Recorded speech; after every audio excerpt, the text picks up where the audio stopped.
Hey dudes, Jake here, and today I've got for you guys part 4 of my money making ideas and guides, and this one is Barrows.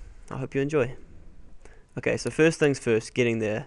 In terms of getting there, if you have the Draken's Medallion from the Branches of Darkmire quest, use that. Just completely ignore what I'm saying now, because this is for people who don't have it.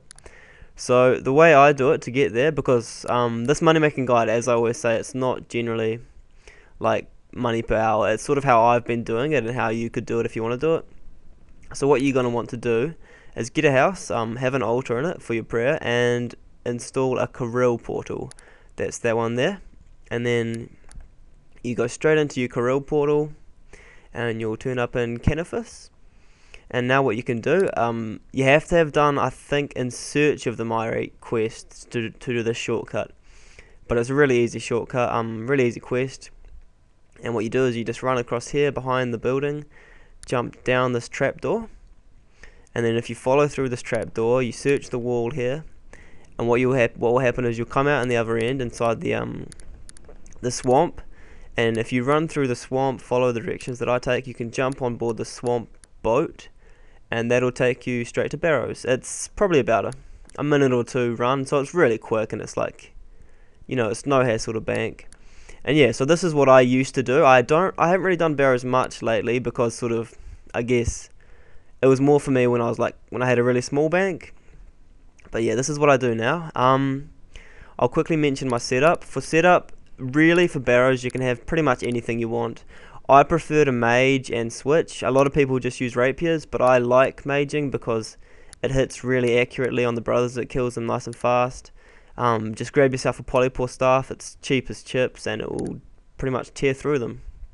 If you don't have a polypore staff, you can basically use any spell you want, assuming you have a decent mage level. It doesn't be too high.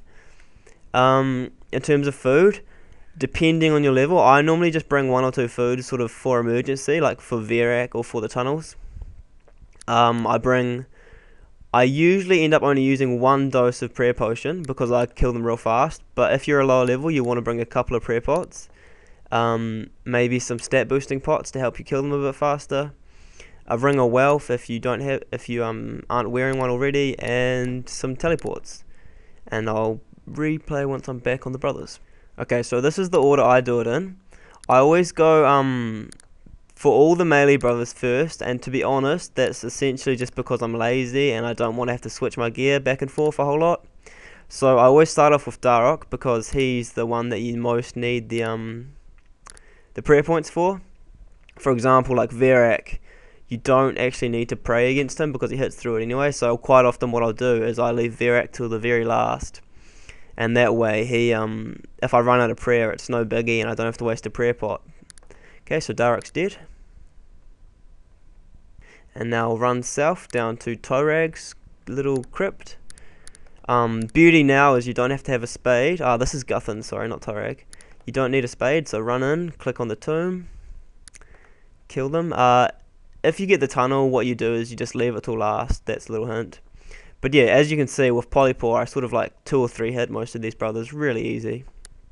And then go back up. Okay, now I run west over to Torag's 1 and dive in there and kill him. Nope, I found the tunnel there, so as you can see, I leave it. I'll come back later. Torag's tunnel is a good one to have, so now what I'll do is I'll go and kill Kirill. Oops, screwing up my prayer a little bit. For Kirill, I'll switch to my melee gear, because he has quite high mage defense and low melee defense. For Kirill, you're gonna want to pray range because he hits really rapidly and he has a high accuracy. If you have a good special weapon, sorry, I'm lagging. I'll come back when I've stopped lagging. Alright, after that little lag spike. Yeah, what I was saying, if you have a good special weapon, if I'm using claws, I'll offload it on Kirill right now. But as you can see, I'm not, so I'll just kill him real quick with my rapier. Yeah, in terms of Void, I like the Void Knight setup because it's an easy switch, it's high accuracy, and you get a decent prayer bonus. So that's why I'm using that, but by no means is it essential. Like I said before, you can use pretty much anything you want that works for you. Just experiment a little bit. Okay, and now we move on to Aram. As I said before, I'll leave Verac till last because for him, if you don't have any prayer, it doesn't really matter. So for Aram, dive on in, pray mage against Aram, which is the middle one, and sometimes I bring a range switch for Aram just to sort of, take full advantage of the combat triangle, but really isn't necessary. He's got really low defense, so you can just kill him with pretty much any style you want. Alright, now it's on to Verak, who is the northwest tunnel near the entrance. Make sure you switch back to your maging gear. And since, as you can see, I do have prayer left, I will use it against him because there's no point wasting it because it gets drained in the tunnels anyway. So yeah, that's another thing. Whenever you're in here, your prayer will drain.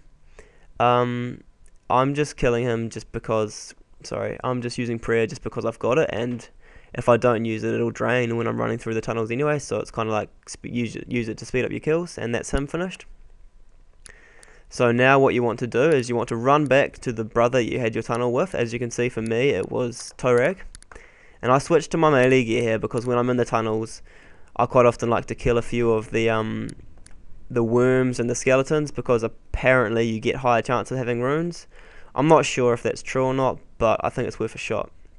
Okay, so when you're in the tunnels, what you need to do is you need to find the doors that open. A lot of them won't open, and follow them through until you find the central door. There'll be one, and it'll have the puzzle. As you can see, your brother that you found the tunnel. Oh man, not speaking properly. The brother for the tunnel will pop up at any stage when you're coming in the tunnel. So always be prepared to select your prayer. Because if it's a brother that can hit you high, if you have low defense, there's a good chance they could kill you if you're not prepared. So have your prayer ready, especially if it's like Daruk or something. As you can see, Akrasay turned up as well because I never killed him. But that's fine with me because Akrasay has better drops than Torag. So now all you need to do is you need to run through the tunnel until you find the central room. And there'll be a door, it'll have a little puzzle on it. The puzzles are really easy, like 5-year-old sort of like puzzles. You just need to complete the puzzle and then open the chest. Make sure you switch to your Ring of Wealth before you open the chest, because otherwise you obviously will have slightly lower chance of getting a drop. And here's Torag, I'll kill him, and I will pause it now and I'll unpause it when I've gotten to the chest so I can show you guys my loot. Just one little note as well, if you have completed Ritual of the Margaret, I'd assume you probably wouldn't be needing a Barrows sort of guide, but if you do, you don't have to kill all 7 brothers, as you can see I have, because you still get the same chance of getting loot. If you don't kill a brother, you won't get the chance of their loot. So, for example, it's quite often people will skip killing Torag because his loot's less valuable than Akrasay's. So yeah, that's the only reason, but I just killed them all just for the sake of the video. As you can see, I finally found the puzzle door. Now you just open the puzzle. It's a really simple sequence. Pause it there if you need to actually check it out, but they're really easy. Go on through and you'll be in the chest room. Now before you open the chest, make sure you've killed at least 6 of the brothers. Make sure you put on your Ring of Wealth if you want that higher chance, and also kill at least, I believe it's 3 creatures if you want a higher chance of runes. It doesn't really matter, but it's up to you. So now I open the chest and then search it, and there you go. So now what I do is I always just break a teleport tab, go back to my house, and what I can do there is I just recharge my prayer at the altar to save prayer pots.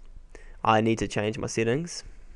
But yeah, as you can see, I used only 1 dose of prayer potion that whole trip, and I probably didn't even need to use that in all honesty, and I didn't use any food. So if you're high combat, if you have the right gear, it's really easy to do Barrows. It's I wouldn't say it's the best money making guide by no means, but as I say, I try to do things that I find enjoyable.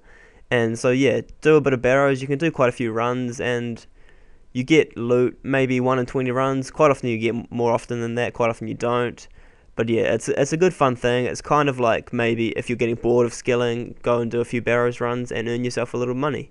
I find it quite fun. Right now I don't really need to do it for the money, but it is decent money and it is a lot of fun. So I hope this guide, review, whatever you want to call it, has helped you guys out, and I hope you guys have a good day. See ya.